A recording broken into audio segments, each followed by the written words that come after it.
ఎంతమంది సంతోషంగా ఉన్నారు? సంతోషంగా ఉన్న వాళ్ళు ఒకసారి గట్టిగా చప్పట్లు కొడుతూ దేవుని నామమున కనపడతారు. కొంతమంది పైకి ఎత్తి చప్పట్లు కొడుతున్నారు చేతులు. దేవునికి స్తోత్రం. చాలా సంతోషంగా ఉన్న వాళ్ళు నవ్వుతూ చేతులు పైకెత్తి చప్పట్లు కొడుతున్నారు. వాళ్ళందరిని బట్టి దేవునికి స్తోత్రం. దేవుని సన్నిధిలో మరి ప్రార్థన చేసినప్పుడు స్త్రీల కూడికలో ఏ వాక్యం అందించాలి ప్రభు అని ప్రభు సన్నిధిలో మొరపెట్టుకున్నప్పుడు దేవుడు ఒక అంశం చూపించాడు. దేవుని బిడ్డలారా, ఏ అంశం అంటే సత్యము. సత్యము. అందుకే వాక్య భాగం కూడా మరి అడిగాను దేవుణ్ణి. అడిగినప్పుడు దేవుడి వాక్య భాగం చూపించాడు. సామెతల గ్రంథము 12వ అధ్యాయము 22వ వచనము. అబద్ధమాడు పెదవులు యెహోవాకు హేయములు, సత్యవర్తనులు ఆయనకు ఇష్టులు. దేవుని నామానికి మహిమ కలుగును గాక. దేవుని బిడ్డలారా, మన దేవుడు సత్యమైన దేవుడు. ఆయనే సత్యం అని వాక్యంలో చాలా చోట్ల రాయబడింది. ఆయన వాక్యమే సత్యము, ఆయనే సత్యము అని వ్రాయబడింది. మన మధ్య ఇప్పుడు దేవుడు లేడు. ఏముంది మన మధ్య? ఆయన వాక్యం ఉంది. సత్యమైన వాక్యం మన మధ్య ఉంది. దేవుని బిడ్డారా, అంతకంటే ముఖ్యంగా మన మధ్య ఎవరున్నారు అంటే మరి వాక్య భాగంలో రాయబడి ఉంది, సత్య స్వరూపియగు ఆత్మ, పరిశుద్ధాత్మ దేవుడు మన మధ్య ఉండి మనల్ని నడిపిస్తూ ఉన్నాడు. ఈ కాలంలో బాగా మనం ఆలోచించినట్లయితే సత్యానికి కాలం లేదు. సత్యము సమాధి చేయబడుతున్నటువంటి కాలం ఇది. చాలా చోట్ల అబద్ధాలు చెప్పే వాళ్ళదే రాజ్యం. కొంతమంది అక్కడక్కడ సత్యవంతులు ఉంటారు, కొంచెం నిజం చెప్పే వాళ్ళు ఉంటారు. వాళ్ళు అనుకుంటుంటారు అబద్ధాందే కాలము, అబద్ధాలు చెప్పే వాళ్ళదే ఈ రాజ్యం, అబద్ధాలు చెప్పే వాళ్ళే బాగా చెల్లుబాటు అవుతున్నారు, వాళ్ళ మాటనే చెల్లుతుంది అని అనుకుంటూ ఉంటారు. దేవుని బిడ్డలారా, మరి ఆ కాలంలో కూడా పరిశుద్ధాత్మ దేవుడు ఈ పరిశుద్ధ గ్రంథాన్ని వ్రాయించినటువంటి తన భక్తుల ద్వారా వ్రాయించినటువంటి కాలంలో కూడా మరి చాలా చోట రాయబడి ఉంది. దేవుని బిడ్డలారా, సత్యము సంత వీధిలో ఉందంట. యెషయా గ్రంథము మరి 59వ అధ్యాయము 14-15 వచనాల్లో మనం గమనించినట్లయితే దేవుని బిడ్డలారా, సత్యము సంత వీధిలో పడి ఉందంట. సత్యమే లేకపోయింది అని భక్తుడు అక్కడ చెప్తాడు. నిజంగా ఆ కాలంలో కూడా సత్యానికి విలువ లేదు. సంత వీధిలో పడేసినారంట. సత్యం చెప్పేవాడు ఒకరు కూడా లేడు. మరి ఇర్మియా గ్రంథంలో కూడా ఉంది. ఇర్మియా గ్రంథము 9వ అధ్యాయం 5వ వచనం ఎవరైనా సహకరించి చదివితే, సత్యం పలుకక ప్రతివాడును తన పొరుగువానిని వంచించును, అబద్ధములాడుటకు తమ నాలుకలకు అభ్యాసము చేసి ఉన్నారు. వాక్యంలో మరి ఇర్మియా భక్తుడు కూడా ఈ మాట అంటున్నాడు. ప్రతివాడు తన పొరుగువానితో అబద్ధాలు ఆడుతున్నాడు. అబద్ధాలు ఆడుటకు తమ నాలుకలకు వాళ్ళు అభ్యాసం చేసి ఉన్నారంట. నిజంగా అబద్ధాలు ఆడేవాళ్ళు, చిన్నదానికి అబద్ధాలు ఆడేవాళ్ళు ఉన్నారు లోకంలో. చిన్న విషయాలకు కూడా అబద్ధాలు ఆడతారు. ప్రాణం పోయే విషయం అంటే ఏమనుకోవచ్చు రండి అంటే అబద్ధం ఆడవచ్చు అని పాస్టమ్మ చెప్తుందని కొంతమంది అనుకుంటారు. దేవుని బిడ్డలారా, కొంతమంది ఏదైనా పెద్ద అపాయం వస్తుందంటే అబద్ధం ఆడేస్తారు. కానీ చిన్న విషయాలకు కూడా అబద్ధాలు ఆడేవాళ్ళు చాలామంది ఉన్నారు. దేవుని బిడ్డలారా, ఇంట్లో అబద్ధాలు. ఎక్కడండి అబద్ధాలు? ఇంట్లో అబద్ధాలు ఆడేవాళ్ళు ఉన్నారు. తర్వాత బయట పొలాల్లో అబద్ధాలు ఆడేవాళ్ళు ఉన్నారు. పనిచేసే చోట ఎక్కడైనా కానీ అబద్ధాలు ఆడేవాళ్ళు ఉన్నారు. సత్యం చెప్పకుండా సత్యాన్ని సమాధి చేస్తూ తమ పనిచేసేటువంటి స్థలాలలో అబద్ధాలు ఆడేవాళ్ళు ఉన్నారు. కానీ సంఘంలో కూడా అబద్ధాలు ఆడేవాళ్ళు ఉన్నారు. దేవుని బిడ్డలారా, సంఘంలో కూడా ఈ మధ్య బాగా అబద్ధాలు ఆడేవాళ్ళు మొదలైనారు. దేవుని బిడ్డలారా, దేవుడు ఒక మాట చెప్తున్నాడు జకరియా గ్రంథంలో, మీరు ప్రతివారు కూడా పొరుగు వానితో సత్యమే మాట్లాడండి అని చెప్తూ ఉన్నాడు దేవుడు. అంతేకాకుండా మరి ఫిలిప్పీలకు రాసినటువంటి పత్రిక 4వ అధ్యాయము 8వ వచనంలో రాయబడింది. అక్కడ ఒక లిస్ట్ ఇచ్చినారు, వీటి మీద ధ్యానం ఉంచుకొనుడి అని ఒక లిస్ట్ ఇచ్చినారు. వాటిలో ఆ లిస్ట్లో మొట్టమొదటి విషయం ఏంటంటే, ఏవి సత్యమైనవో వాటి మీద ధ్యానం ఉంచుకొనుడి. ఆ లిస్ట్లో మొట్టమొదటి విషయము సత్యము. దేవుడే చెప్తున్నాడు, సత్యమైన వాటి మీద ధ్యానము ఉంచుకునండి. మీరు పొరుగు వానితో మీరు సత్యమే చెప్పండి. అందుకే లోకంలో నానుడి ఉంది కదా, సత్యమేవ జయతే. సత్యము జయాన్ని ఇస్తుందంట మనకి. కానీ ఈ కాలంలో అందరూ కూడా సత్యానికి చెవినీయని కాలం ఇది. సత్యం నుంచి తొలగిపోయే కాలం. ఆ కాలంలో ఉన్నారు, ఈ కాలంలో కూడా ఉన్నారు దేవుని బిడ్డారా. సత్యమునకు చెవినీయని కాలం అని తిమోతికి రాసినటువంటి 2వ పత్రికలో 4వ అధ్యాయం 3-4 వచనాలు రాయబడింది. దేవుని బిడ్డారా, సత్యానికి చెవిని ఇవ్వడం లేదంట. ఇది సర్వసత్యమయ్యా, సత్యమయ్యా, గ్రహించండి అయ్యా.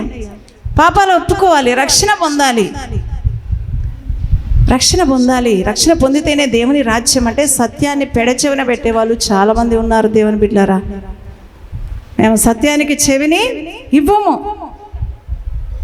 మా దారి మాది అబద్ధాల బతుకే. మేము సత్యానికి, దేవుని వాక్యానికి, సర్వసత్యానికి మేము చెవిని ఇవ్వము అనే వాళ్ళు చాలామంది ఉన్నారు దేవుని బిడ్డలారా. కొంతమంది అయితే సత్యాన్ని ఎదిరించే వాళ్ళు కూడా ఉన్నారు. దేవుని యొక్క వాక్యంలో చూద్దాం ఎవరు వాళ్ళు అని అంటే, తిమోతికి రాసిన 2వ పత్రిక 3వ అధ్యాయము 8వ వచనం ఒకసారి చదువుకుందాం. ఎన్నే ఎంబ్రే అనువారు మోషేను ఎదిరించినట్టు వీరును చెడిన మనస్సు కలిగి విశ్వాస విషయంలో భ్రష్టులై సత్యమును ఎదిరింతురు. మోషే కాలంలో ఎన్నే ఎంబ్రే అనే వాళ్ళు ఉన్నారంట. వాళ్ళు మోషే భక్తుని ఎదిరించారంట. అదేవిధంగా ఈ కాలంలో కూడా సత్యాన్ని ఎదిరించే వాళ్ళు ఎటువంటి వాళ్ళు అంట, వాళ్ళు చెడిన మనస్సు కలిగిన వారై విశ్వాస విషయంలో భ్రష్టులైన వాళ్ళు సత్యాన్ని ఎదిరిస్తారు అని ఉంది వాక్యంలో. సత్యాన్ని ఎదిరించే వాళ్ళు ఎవరంట, మనసు చెడిపోయిందంట వాళ్ళకి. విశ్వాస విషయంలో వాళ్ళు ఏ విధంగా అయిపోయినారంట, భ్రష్టులైపోయినారంట, చెడిపోయినారంట విశ్వాసంలో. కాబట్టి వాళ్ళు సత్యాన్ని ఎదిరిస్తూ ఉన్నారు. చాలామంది సత్యమైన మాటలు చెప్తే ఏమంటున్నారంటే, ఈ కాలంలో ఎవరుంటారబ్బా అంత చక్కగా ఎవరుంటారు, పాపాలు ఒప్పుకొని పరిశుద్ధంగా ఉండేవాళ్ళు ఎవరున్నారు చూపెట్టు నాకు, ఎవరున్నారు, అందరూ అంతే అని అనుకుంటూ ఉంటారు. సత్యమైన మాటలకు చెవినియక దాన్ని ఎదిరించే వాళ్ళు ఈ కాలంలో ఎక్కువైపోతున్నారు దేవుని బిడ్డలారా. అందుకే దేవుని యొక్క వాక్యంలో ఉంది, సత్యము అను పులియని రొట్టెతో మనం పండుగ ఆచరిద్దాము. ఎవరు సత్యమైన పులియని రొట్టె? ఎవరు? మన యేసు ప్రభు. సత్యమైన పులియని రొట్టెతో మనము పండుగ ఆచరిద్దాము, పాతదైన పులిపిండితో కాక అని ఉంది అక్కడ వాక్యంలో. ఎక్కడంటే కొరింథీయులకు రాసిన 1వ పత్రిక 5వ అధ్యాయం 8వ వచనంలో ఉంది, పాతదైన పులిపిండితో కాక నిష్కాపట్యము సత్యము అను పులియని రొట్టెతో మనము పండుగ ఆచరిద్దాము. పాతదైన పులిపిండి అంటే అసత్యమైనది. అది పాతదైన పులిపిండి అంటే అసత్యమైనది. పాతదైన అలవాట్లతో మనం పండుగ ఆచరించకూడదు. ఇప్పుడు ఏ పండుగ వస్తుంది దేవుని బిడ్డలారా? ఏ పండుగ వస్తుంది? గుడ్ ఫ్రైడే వస్తుంది కదా. పస్కాన మన పశువు వధింపబడెను. పాతదైన పులిపిండితో కాక, పాత అలవాట్లతో మనం పండుగలు ఎన్ని చేసినా కూడా వ్యర్థము దేవుని బిడ్డలారా.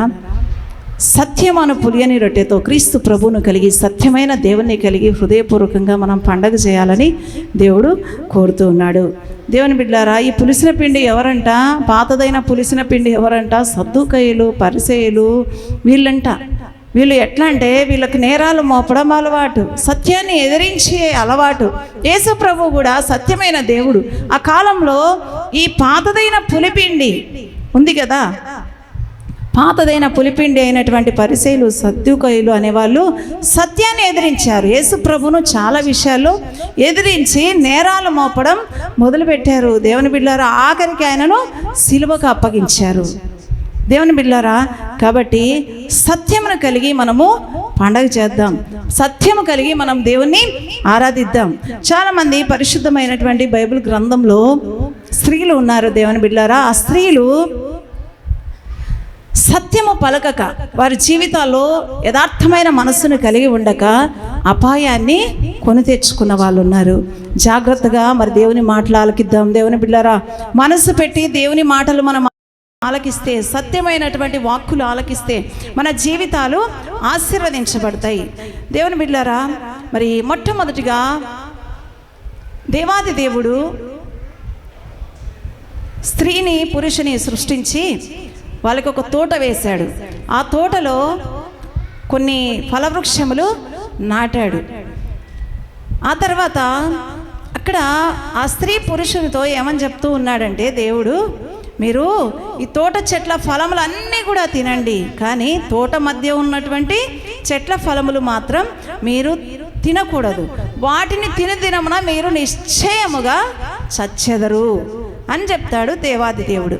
చెప్పినప్పుడు దేవుని బిడ్డలారా, మన ఆది తల్లి అయినటువంటి, జీవం కలిగినటువంటి ప్రతివానికి తల్లి అయినటువంటి హవ్వ ఒకరోజు ఏం చేసింది దేవుని బిడ్డలారా? ఆది కాండము 3వ అధ్యాయము 1వ వచనం నుంచి 4వ వచనం వరకు ఆ సంఘటన మనం చూసినట్లయితే, వాక్యము చదివితే కొంతమందికి చదువురాని వాళ్ళకి అర్థం కాదు కాబట్టి అక్కడ జరిగిన సంఘటన నేను చెప్తాను. దేవుని బిడ్డలారా, దేవుడైన యెహోవా చేసిన సమస్త జంతువులలో సర్పము యుక్తి గలదై ఉండెను. ఆ యుక్తి కలిగినటువంటి సర్పము ఎవరి దగ్గరకు వచ్చింది? అవ్వ దగ్గరికి వచ్చింది. వచ్చి ఏమని చెప్పింది దేవుని బిడ్డలారా? ఇది నిజమా? ఇది నిజమా? దేవుడు ఈ తోట చెట్లలో దేని ఫలంలోనైనా మీరు తినకూడదని దేవుడు మీతో చెప్పాడా అని అడుగుతుంది సర్పం.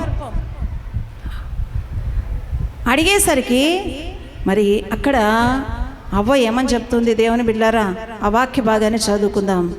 2వ వచనం, అందుకు స్త్రీ, ఈ తోట చెట్ల ఫలములను మేము తినవచ్చును, అయితే తోట మధ్యనున్న చెట్టు ఫలములను గురించి దేవుడు మీరు చావకుండానట్లు వాటిని తినకూడదనియు వాటిని ముట్టకూడదనియు చెప్పానని సర్పముతో అనేను. దేవుని బిడ్డలారా, దేవుడు వాళ్ళతో ఏమని చెప్తున్నాడు అంటే 17వ వచనంలో, అయితే మంచి చెడ్డల తెలివినిచ్చు వృక్ష ఫలములను తినకూడదు, నీవు వాటిని తిను దినమున నిశ్చయముగా చచ్చదు. 2వ అధ్యాయం 17వ వచనం. తినకూడదు అని చెప్పాడు దేవుడు, కానీ అవ్వ ఏమని చెప్తుంది ఇక్కడ? వాటిని తినకూడదనియు వాటిని ముట్టకూడదనియు దేవుడు మాతో చెప్పాడు. ఎంత అబద్ధం! అబద్ధం ఆడుతూ ఉంది. దేవుడు చెప్పినది చెప్పినట్టుగా చెప్పడం లేదు, అక్కడ దాంట్లో కొంచెము కలుపుతూ ఉంది. అబద్ధం ఆడేసింది దేవుని బిడ్డలారా. దేవుడు చెప్పిన మాటలు చెప్పినవి చెప్పినట్టుగా సాతానుతో, ఆ సర్పముతో అవ్వ చెప్పలేదు దేవుని బిడ్డలారా. అంతేకాకుండా సాతానుతో దేవుని గురించి అబద్ధం ఆడింది, దేవుడు చెప్పిన మాటల గురించి అబద్ధం ఆడింది అవ్వ. మళ్ళీ 13వ వచనంలో చూస్తే దేవుని బిడ్డలారా, 13వ వచనంలో, అప్పుడు దేవుడైన యెహోవా స్త్రీతో, నీవు చేసినది ఏమిటి? నువ్వు చేసినది ఏంటి అవ్వా అడగగా, స్త్రీ సర్పము నన్ను మోసపుచ్చిందందున తింటినా నేను. ఇక్కడ కూడా ఉన్నది ఉన్నట్టుగా అవ్వ చెప్పడం లేదు. ఏం చెప్పాలి అవ్వ? దేవుడు నువ్వు చేసినది ఏంటమ్మా? ఏం జరిగింది? ఎందుకు దాక్కున్నారు మీరు అని దేవుడు అడిగినప్పుడు ఉన్నది ఉన్నట్టుగా యథార్థంగా అవ్వ చెప్పలేకపోయింది. ఏం చెప్పాలంటే అవ్వ ఇక్కడ, అయ్యా నేను తోటలో తిరుగుతున్నప్పుడు ఒక సర్పం వచ్చింది. సర్పం వచ్చి, ఇది నిజమా? మీరు తోట చెట్ల ఫలంలో దేన్ని తినకూడదని దేవుడు ఆజ్ఞాపించాడా మీకు అని చెప్పింది. అయ్యా నేను అప్పుడు ఏం చేశానంటే ఆ తోట చెట్ల ఫలాల్ని అట్లా చూశాను. అప్పుడు ఆ సర్పం నాతో అనింది, ఆ చెట్ల ఫలంలో మీరు తింటే మీ కన్నులు తెరవబడతాయి, మీరు దేవతాలయం ఉంటారని ఆ సర్పం నాతో మాట్లాడిందయ్యా. అప్పుడు నేను అవి చూడ్డానికి చాలా అందంగా ఉన్నాయి, వివేకం ఇస్తాయి అని చూసి ఆశపడి తీసుకున్నానయ్యా. నేను ఆశపడి నేను తిన్నానయ్యా అని చెప్పాలి అవ్వ. యథార్థపరురాలైతే ఏం చెప్పాలి? ఈ మాటలన్నీ కూడా చెప్పాలి, ఉన్నది ఉన్నట్టుగా చెప్తే అప్పుడేం జరిగేదో. కానీ ఏమని చెప్తుంది? సర్పం నన్ను మోసపుచ్చింది. అక్కడ ఏం జరిగిందో అంత చెప్పడంలే. సర్పం నన్ను మోసపుచ్చిందయ్యా, నేను తిన్నాను. ఎంత అసత్యం అండి! అబద్ధం చెప్పింది అవ్వ. సర్పముతో దేవుని గురించి అబద్ధం ఆడింది, డైరెక్ట్గా దేవునితోనే అబద్ధం ఆడింది. చాలామంది జీవితాల్లో దేవుని గురించి అబద్ధాలు ఆడేవాళ్ళు ఉన్నారు. దేవుడు ఇక్కడ ఒక మాట చెప్తే ఇంకొక మాట చెప్తారు. ఉపదేశం ద్వారా దేవుడు ఒక మాట దైవజనం ద్వారా మాట్లాడితే, దైవజనురాల ద్వారా మాట్లాడితే అక్కడ పోయి వేరే విషయాలు చెప్తారు. అంటే ఈ వాక్యాన్ని, ఉపదేశాన్ని, దేవుని మాటలను సరైన విధంగా అర్థం చేసుకోకుండా, ఒకవేళ అర్థం చేసుకున్నా దాన్ని వక్రీకరించి అబద్ధం చెప్పేవాళ్ళు లోకంలో చాలామంది ఉన్నారు. దేవుని బిడ్డలారా, అవ్వలాగా నువ్వు అబద్ధం ఆడకూడదు. దేవుడు చెప్పే ఉపదేశాన్ని ఉన్నది ఉన్నట్టుగా ఇతరులకు పంచుకోవాలి. అప్పుడే నీ జీవితానికి ఆశీర్వాదం. వెంటనే ఏం జరిగింది దేవుని బిడ్డలారా? అవ్వ జీవితానికి ఏం జరిగింది? శాపం వచ్చింది. శాపం వచ్చిన తర్వాత మరలా ఏం జరిగింది? తోటలో నుంచి వెళ్ళగొట్టబడింది అవ్వ. దేవుని యొక్క సహవాసంలో ఉండవలసినటువంటి అవ్వ దేవుని యొక్క సహవాసం నుంచి వేరైపోయింది. దేవుని బిడ్డలారా, రోజు దేవునితో మాట్లాడేవాళ్ళు ఆదాము అవ్వలు. ఆ తోట చెట్ల ఫలాలు తింటూ సంతోషించేవాళ్ళు. తండ్రి అని మాట్లాడేవాళ్ళు. ఆయన నా కుమారుడా, నా కుమార్తె అని మాట్లాడేవాడు. ఎంత ప్రేమగా ఉండింది వాళ్ళ సహవాసం. ఒక అబద్ధం ద్వారా సాతానుతో దేవుని గురించి అబద్ధం చెప్పింది, డైరెక్ట్గా దేవునితోనే అబద్ధం ఆడింది. యథార్థత లేకపోయింది అవ్వలో. అందుకే తోటలో నుంచి, దేవుని సహవాసంలో నుంచి వెళ్ళగొట్టబడింది. ఒకవేళ దేవుని బిడ్డ నువ్వు దేవునితో అబద్ధం ఆడితే, దైవజనులతో అబద్ధం ఆడితే దేవునితోనే అబద్ధం ఆడినట్టు అని వాక్యంలో క్లియర్గా ఉంది. ఆ వాక్య భాగాన్ని చూపిస్తాను నేను. మనం దైవజనులతో అబద్ధం ఆడితే ఎవరితో ఆడినట్టు? అబద్ధం దేవునితోనే ఆడినట్టు. చాలామంది ఈ కాలంలో కూడా మరి దైవజనులతో అబద్ధాలు ఆడేవాళ్ళు ఉన్నారు. సత్యం ఉన్నది ఉన్నట్టుగా యథార్థంగా చెప్పడం లేదు. సహవాసం ఎట్లా ఉండాలి? ఉన్నదున్నట్టుగా యథార్థంగా చెప్పాలి. ఏది జరిగినా దైవజనులతో ఉన్నదున్నట్టుగా మాట్లాడాలి. అప్పుడే నీ జీవితానికి ఆశీర్వాదం. సహవాసంలో నువ్వు స్థిరపరచబడతావు. దేవుడు నీతో సహవాసం చేస్తాడు. దేవుడు నీ జీవితానికి ఆశీర్వాదం ఇస్తాడు. కానీ అవ్వలాగా నీ జీవితానికి శాపాన్ని కొని తెచ్చుకోవద్దని దేవుడు ఇది నన్ను మాట్లాడుతున్నాడు. దేవుని బిడ్డలారా, ఇంకొక విశ్వాసం ఉందండి. పూర్వకాలంలో, అపొస్తలుల కాలంలో విశ్వాసులు ఉన్నారు. ఆ కాలంలో విశ్వాసులు బలమైనటువంటి విశ్వాసులు. ఎటువంటి విశ్వాసులు అండి? బలమైన విశ్వాసులే. ముందు కూర్చున్న ఆమె కొంచెం నిద్రపోతుంది, ఆమె లేపండి. బలమైన విశ్వాసులు ఎట్లా అంటే, వాళ్ళకున్న ఆస్తి అంతా కూడా, పొలాలు, ఇండ్లు అన్నీ అమ్మేసి వాటి వెల డబ్బులు తీసుకొని వచ్చి అపోస్తలుల పాదాల యొద్ద పెట్టేవాళ్ళంట. ఆ డబ్బంతా తీసుకొచ్చి ఎక్కడ పెట్టేవాళ్ళు? ఎక్కడ? దేవుని బిడ్డలారా, అపోస్తలుల, దైవజనుల యొక్క పాదాల దగ్గర పెట్టేవాళ్ళంట. ఇప్పుడు కానుకలు ఎక్కడేస్తున్నారు మీరు? కానుకలు ఎక్కడేస్తున్నారు? దేవుని బిడ్డలారా, కానుక పెట్టెల్లో వేస్తున్నారు. దైవజనుడికి చేతికి ఇస్తున్నారు. తీసుకోకపోతే మళ్ళీ గుర్రం చూస్తారు. ఒకవేళ ఏదైనా దైవజనుడు పొరపాటున అటు ఇటు చూసి ఒకవేళ తీసుకోకపోయాడు అనుకోండి, కానుక చేతికి ఇస్తే కూడా తీసుకోడు. ఎక్కడ పెట్టినారండి అపోస్తలులు కానుకలు? దైవజనులు వాళ్ళకున్నటువంటి ఆస్తులు, ఇండ్లు, పొలాలు, భూములు అన్నీ అమ్మి వాటి వేల డబ్బు తెచ్చి అన్నీ అపోస్తల పాదంలో యొద్ద ప్రతి విశ్వాసి పెట్టేవాడంట. పెట్టిన తర్వాత వాటిని దైవజనులు ఏం చేసేవాళ్ళంట? వారి వారి అక్కర కొలది, విశ్వాసులు బీదలు ఉంటారు కదా, వారి వారి అక్కర కొలది సమానంగా వాళ్ళకి ఆ డబ్బు పంచిపెట్టే వాళ్ళంట. ఎంత మంచి మనసు అండి వీళ్ళది! అంత మంచి మనసు కలిగిన వాళ్ళు ఉన్నారా ఈ కాలంలో? భూములు అమ్మేవాళ్ళు, ఇండ్లు అమ్మి అవన్నీ తెచ్చి దైవజనులకు ఇచ్చి వాళ్ళ పాదాల దగ్గర వాళ్ళు కూర్చుంటే వాళ్ళ పాదాల దగ్గర పెట్టేవాళ్ళంట. నాకు ఈ వాక్య భాగం చదివినప్పుడు చాలా ఆశ్చర్యం వేసింది. నేను కూడా ఎప్పుడు దైవజనుల పాదాల దగ్గర ఏం పెట్టలేదు. మీరు అనుకుంటుండొచ్చి మమ్మల్ని అడుగుతుందని పెట్టిందా అని. నేను కూడా పెట్టలేదు, నేను చేతికే ఇచ్చాను ఇంతకు మునుపు. దేవుని బిడ్డలారా, ఎంత సమర్పణ కలిగిన మనస్సు. కానీ అపోస్తల కాలంలో విశ్వాసులైనటువంటి ఒక కుటుంబం ఉంది. వాళ్ళు అననీయ, సప్పీరా. వీళ్ళిద్దరు కూడా వాళ్ళ యొక్క భూములు, ఆస్తులన్నీ అమ్మారు. అమ్మిన వేళలో కొంత దాచుకున్నారంట వాళ్ళ కోసం. కొంత డబ్బు దాచుకొని మిగిలింది తెచ్చి అపోస్తుల పాదముల యొద్ద పెట్టారు. అపోస్తుల కార్యములు చదువు వచ్చిన వాళ్ళు నాతో పాటు వాక్య భాగాన్ని తీసి చూడవలసిందిగా ప్రభుపేట మనవి 5వ అధ్యాయం అపోస్తుల కార్యములు 1-2 వచనాలు. అననీయ అని ఒక మనుష్యుడు తన భార్య అయిన సప్పీరాతో ఏకమై పొలమమ్మెను. భార్య ఎరుకనే వాడు దాని వెలలో కొంత దాచుకొని కొంత తెచ్చి అపోస్తలుల పాదముల యొద్ద పెట్టెను. భార్య ఎరుకనే అంటే భార్యాభర్తలు ఇద్దరు కలిసి, భార్యకు తెలుసు ఈ విషయం. అక్కడ పెట్టినప్పుడు అక్కడ ఉన్నటువంటి అపోస్తలుడు ఎవరండి?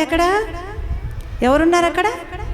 పేతురు భక్తుడు ఉన్నాడు, దైవజనుడు. ఆ దైవజనుని పాదాల దగ్గర పెట్టినప్పుడు ఆ దైవజనుడు అంటున్నాడు, అననీయ, నీ భూమి వేలలో కొంత దాచుకొని పరిశుద్ధాత్మను మోసపుచ్చుటకు సాతాను ఎందుకు నీ హృదయంను ప్రేరేపించను?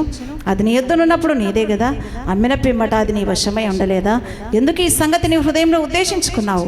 నీవు మనుషులతో కాదు, దేవునితోనే అబద్ధమాడితివి. ఏమని చెప్తున్నాడు దైవజనుడు? నువ్వు మనుషులతో కాదు, నాతో ఆడుతున్నావు అనుకుంటున్నావేమో అబద్ధం, నాకు సంగతి దాస్తున్నావని అనుకుంటున్నావేమో. నువ్వు దేవునితో అబద్ధం ఆడినావు, పరిశుద్ధాత్మను నువ్వు మోసపుచ్చావు అని చెప్తున్నాడు. దేవుని బిడ్డలారా, ఇది జరిగిపోయిందా? వెంటనే ఆ మాట అన్న వెంటనే దేవుని బిడ్డలారా, అననీయ ఆ మాటలు వింటూనే ప్రాణము విడిచెను, చనిపోయాడండి. వెంటనే చనిపోయాడు అననీయ. తర్వాత ఒక 3 గంటల తర్వాత భార్య వచ్చింది. అంటే 3 గంటలకి మీకు విషయం తెలిసింటుందా తెలియదా? దేవుని బిడ్డలారా, అక్కడ చూస్తే ఆ వాక్య భాగంలో 7వ వచనం, ఇంచుమించు 3 గంటల సేపటికి వాని భార్య జరిగినది ఎరుగక లోపలికి వచ్చెను. అంటే ఆమెకు జరిగింది తెలియదు అని ఉంది. అక్కడ లోపలికి వచ్చింది. మొత్తానికి లోపలికి వస్తే మరి దైవజనుడు అడుగుతూ ఉన్నాడు, పేతురు, మీరు ఆ భూమిని ఇంతకే అమ్మిత్రా? నాతో చెప్పుమని ఆమెను అడిగాను. ఆమెకు చిన్న టెస్ట్ పెట్టాడు, కనీసం భార్య అయినా సత్యం చెప్తుందేమో అని ఆశపడినాడు దైవజనుడు. స్త్రీలు కొంచెం సత్యం చెప్తారు అనేసి అడిగితే అందుకు ఆమె అవును ఇంతకే అని చెప్పింది. చూడండి, దైవజనుతో స్త్రీ అబద్ధం ఆడింది. మళ్ళీ సప్పీరా అబద్ధం ఆడేసింది. వెంటనే ఆమె కూడా ప్రాణాలు కోల్పోయింది. దేవుని బిడ్డలారా, ముందు వాక్యంలో చూస్తే ఆమె కూడా ప్రాణాలు కోల్పోయింది. నాకు ఒక డౌట్ వచ్చింది ఈ వాక్య భాగం చదివినప్పుడు. ఎంతమంది ఎన్ని అబద్ధాలు ఆడడం లేదు, ఎంతోమంది ఎన్నో అబద్ధాలు ఆడుతున్నారు ఈ కాలము. నేను చాలామందిని టెస్ట్ కానీ ఫోన్ చేస్తాను కూడా, స్త్రీలకి కొంతమందికి ఫోన్ చేస్తాను, బ్రదర్స్కి కూడా ఫోన్ చేస్తుంటాను. ఎక్కడున్నారంటే వాళ్ళు ఒక చోట ఉండి ఒక చోట చెప్తారు. ఎందుకు రాలేదు మందిరానికి అంటే ఒకటి ఉంటుంది కారణం, ఇంకొక కారణం చెప్తారు అబద్ధం. సత్యము ఉన్నది ఉన్నట్టుగా చెప్పే వాళ్ళు తక్కువైపోయినారు. దేవుని బిడ్డలారా, చిన్న చిన్న అబద్ధాలే, ఏమవుతుందిలే, అమ్మ బాధపడుతుందని మరి ఏం చేయాలి తప్పదు అని అబద్ధం ఆడేస్తారు. దేవుని బిడ్డలారా, సత్యాన్ని సమాధి చేయొద్దు. నాకు డౌట్ వచ్చింది ఏంటంటే, అప్పుడు అబద్ధం ఆడిన వెంటనే ఆ సొమ్ము విషయము వెంటనే ప్రాణాలు కోల్పోయినారు, వాళ్ళు చనిపోయినారు. ఎందుకు ఈ కాలం ఇన్ని అబద్ధాలు ఆడుతుంటే కూడా మనసులు అట్టే బతికి ఉన్నారు? ఎందుకయ్యా ఇన్ని అబద్ధాలు ఆడుతున్నారు? దైవజనులతోనే అబద్ధాలు ఆడుతున్నారు వీళ్ళు ఇంకా బతికే ఉన్నారు కదయ్యా, ఎందుకని నేను చాలాసార్లు ఏడ్చాను. దేవుని బిడ్డలారా, అబద్ధాలు ఆడే వాళ్ళ విషయము చాలా ఏడ్చాను. ఏడిస్తే దేవుడు ఒక మాట అన్నాడు. ఏ మాట అంటే, వాళ్ళు అబద్ధం ఆడారు కదా, అబద్ధం ఆడిన రోజు నుంచి వాళ్ళు ఆత్మీయంగా చనిపోయారు బిడ్డ అన్నాడు. ఆత్మీయంగా వారి జీవితాలు పతనమైపోయినాయి. మనము ఒకవేళ శారీరకంగా బ్రతికి ఉన్నా దేవుని బిడ్డలారా, ఆత్మీయంగా మనం చనిపోయిన స్థితిలో ఉంటాం అబద్ధాలు ఆడితే. దైవజనులతో దేవునితో అబద్ధాలు ఆడితే మనం అనుకుంటాం ఈ యొక్క ప్రభావము, దీని యొక్క ఫలితము ఇప్పుడు అబద్ధం ఆడింటాము, కానీ ఈ ఫలితము రాను కొన్ని సంవత్సరాలకి, కొన్ని నెలలకి ఖచ్చితంగా మనం అనుభవించక తప్పదు దేవుని బిడ్డలారా. ఇది మాత్రము నిజము. ప్రభు సన్నిధిలో ఉండి చెప్తున్నాను. తర్వాత దేవుని బిడ్డలారా, వీళ్ళు ఈ సప్పీరా ప్రాణాలు కోల్పోయింది. తర్వాత ఇంకొక స్త్రీ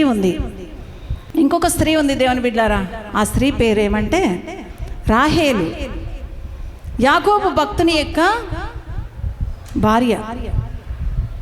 యాకోబు భక్తునికి 2 భార్యలు, లేయా, రాహేలు ఈమె జీవితంలో కూడా అబద్ధం ఆడింది. ఒకసారి యాకోబు తన మామ ఇంటి నుండి తన భార్యలను వెంట పెట్టుకొని, తను సంపాదించిందంతా వెంట పెట్టుకొని, దేవుడు తనతో చెప్తాడు, నీ స్వదేశానికి వెళ్ళు, బయలుదేరు అని చెప్తేనే దేవుని మాటకు లోబడి మరి యాకోబు తన భార్యలను, తను సంపాదించిన ఆస్తిని అంతా కూడా వెంట పెట్టుకొని మామకు చెప్పకుండా, ఎవరికి చెప్పకుండా, మామకు చెప్పకుండా బయలుదేరుతాడు దేవుని బిడ్డలారా. బయలుదేరిపోయిన తర్వాత ఆ సంగతి ఎవరికి తెలిసింది? మామగారికి తెలిసింది. దేవుని బిడ్డలారా, ఆ వాక్య భాగం చూసుకుందాం. ఆదికాండం 31వ అధ్యాయము 22వ వచనం. యాకోబు పారిపోయినని 3వ దినమున లాబానుకు తెలియబడెను. లాబాను యాకోబు యొక్క మామ, రాహేలు యొక్క తండ్రి. దేవుని బిడ్డలారా, 3వ దినమున తెలిసిందంట. లాబానుకు తెలిసి కొంతమందిని వెంట పెట్టుకొని అతన్ని తరుముకుంటూ పోయాడంట. పోతే ఒక కొండ పైన ఉన్నాడంట యాకోబు. తన భార్యలతో కలిసి తనతో పాటు వచ్చిన సంపద అంత పశువులు అన్నీ తీసుకొని ఒక కొండ మీద ఉన్నాడంట. అప్పుడు ఆ కొండ మీదకి పోయి లాబాను ఏమంటున్నాడు యాకోబుతో? దేవుని బిడ్డలారా, వాక్య భాగం చూసుకుందాం. 27వ వచనం. నీవు నాకు చెప్పక రహస్యంగా పారిపోయి నన్ను మోసపుచ్చితివేలా? నన్ను మోసం చేసావేం యాకోబు? నిన్ను సంభ్రమలతో, నాట్యములతో, తంబురలతో నా బిడ్డలను ఇచ్చి పంపి సాగనంపుదునే, నన్ను ఎందుకు మోసం చేసినావు? నాకు చెప్పకుండా వెళ్తున్నావు అన్నాడు మొట్టమొదటి మాట. తర్వాత 28వ వచనం. అయితే నీవు నా కుమారులను, నా కుమార్తెలను నన్ను ముద్దు పెట్టుకొని నీయక పిచ్చి పట్టి ఇట్లు చేస్తేవే. నీకు పిచ్చి పట్టిందా నీకు అంటున్నాడు. 2వ మాట. 3వ మాట 30వ వచనం.